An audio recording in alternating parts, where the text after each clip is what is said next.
দর্শক, কুষ্টিয়ায় ঘটে গেল অদ্ভুত একটি ঘটনা। একটি হনুমান চলে আসলো একটি নির্মাণাধীন মসজিদে। এই যে দেখেন, হনুমানটি এসে এই যে অজুখানার পাশে বসলো এবং এই যে এদের মনে হচ্ছিল হনুমানটি হয়তো পিপাসার্ত, তাই পানি খুঁজতেছে। তারা পানি দেওয়ার চেষ্টা করবে, তারপরে কি হবে সেটা আপনারা দেখতে পাবেন। এই যে দেখেন, হুজুর পানি দিচ্ছে তাকে। এই যে আপনারা দেখতে পাচ্ছেন, এখন বোতলে করে তাকে পানি দিচ্ছে।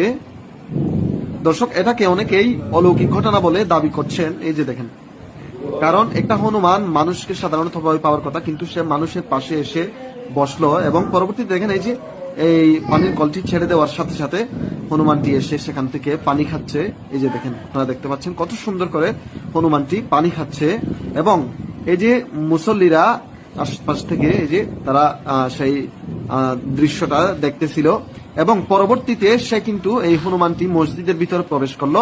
এই মসজিদটা ছিল মূলত একটি নির্মাণাধীন মসজিদ, অর্থাৎ মসজিদের কাজ চলছিল। দেখবেন আপনারা সামনে কি হয়। এই যে হনুমানটি এখন মসজিদের গেটে গিয়ে বসলো এবং আরেকটু পরে সে কিন্তু মসজিদের ভিতরে ঢুকবে। এই যে দেখেন, সবাই বিষয়টা দেখতেছিল এবং ভিডিও করতেছিল। এই যে দেখেন, সে সামনে গিয়ে এই যে দেখেন, এই যেগুলো হচ্ছে ইট সিমেন্ট বালি, সেখান থেকে সে একটু মুখেও দিল। এই যে দেখতে পাচ্ছেন আপনারা, কাজ চলতেছে। এই যে ইট সিমেন্ট বালু যেটা মিশিয়েছে সে একটু মুখে দিয়ে দেখলো। এই যে দেখেন, মুখে দিচ্ছে, এসে খাওয়ার মতো করতেছে। আসলে হনুমানটি এখানে হয়তোবা তার পিপাসা লেগেছিল বা খিদা লেগেছিল, সেই কারণে আসলো, সেটাও হতে পারে বা অন্য কিছু হতে পারে।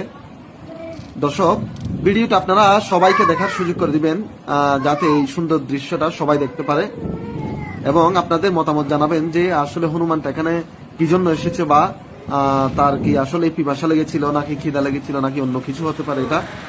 এই যে দেখেন, এসে বসলো এবং পরবর্তীতে মুসল্লিরা মনে করেছে তার খিদা লেগেছে, সেজন্য তাকে বাহির থেকে কিছু খাবার এনে দিবে। আপনারা দেখতে পাবেন, বিস্কিট আনবে। এই যে দেখেন, সে কিন্তু মানুষের সাথে একদম মিশে গেছে। মানুষ আশেপাশে হাঁটাচলা করতেছিল, কিন্তু সে একদম মানুষের সাথে ফ্রেন্ডলি আচরণ করতেছিল।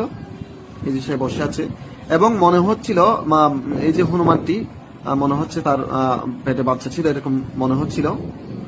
এই যে দেখেন, সে বসে আছে এবং একটু পরে বের হয়ে মসজিদ থেকে এবং মুসল্লিরা কিন্তু এই যে দেখেন তাকে বিস্কিট দিচ্ছে। সে কিন্তু বিস্কিট সে নিচ্ছে না। এই যে বিস্কুট এখানে ফেললো, কিন্তু বিস্কুট সে নিচ্ছে না। সে বিস্কুট না নেওয়ার কারণ আসলে কি সেটাও আসলে বুঝতে পারছি না। সে ক্ষুধার্ত হলে তো বিস্কুট নেওয়ার কথা ছিল। দেখেন আপনারা, এই যে সে কিন্তু বিস্কুট নিচ্ছেই না।